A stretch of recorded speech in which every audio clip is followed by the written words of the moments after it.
Well, all this week, we're helping you protect your money and in many cases, life savings from potential scammers. The Cuyahoga County Sheriff's Office says computers or technology scams are among the most popular ones targeting seniors right now. Yeah, they're even using cryptocurrency to confuse well-educated people, convincing them to part with thousands. Jen Pachano has the story tonight.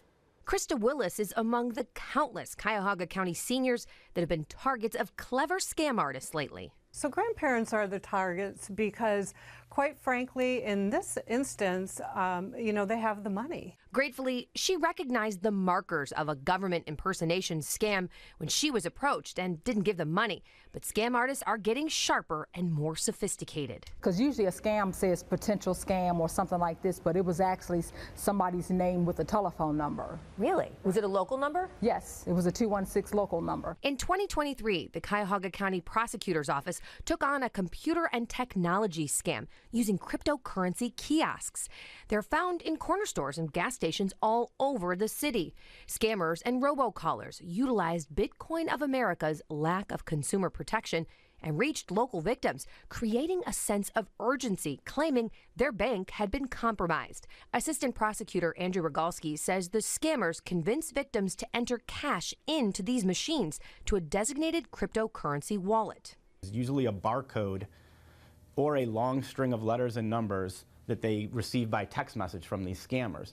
The victims were convinced that these were accounts that were secure accounts that they would control, that the government protected for them. Acting out of fear, these victims are transferring thousands of dollars from their safe banks into the pockets of these scammers. One of the victims was a retired CEO of a company.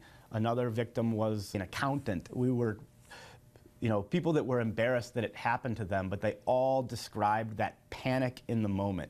They thought that if they didn't do what the scammer asked them to do right then and there, that they were going to lose all their savings. County Prosecutor Mike O'Malley says their economic crimes unit went after the company behind the machines because the fees exceeded what was allowed by law. This company, in my opinion, knowingly knew that these people were pumping money into their machines and they were taking 20% of it, so they had no reason to stop the scams. Oh, of course not. In what they're calling a novel prosecution, 60 cryptocurrency kiosks were seized and victims in this case were reimbursed. The restitution for 11 victims, I believe that we knew in Ohio, was approximately $115,000. O'Malley believes the application of these kiosks as criminal tools is a taste of scams to come. I think it was also enlightening for them of the amount of scamming that was being done via the cryptocurrency. How many of our elderly citizens have a sophistication with cryptocurrency?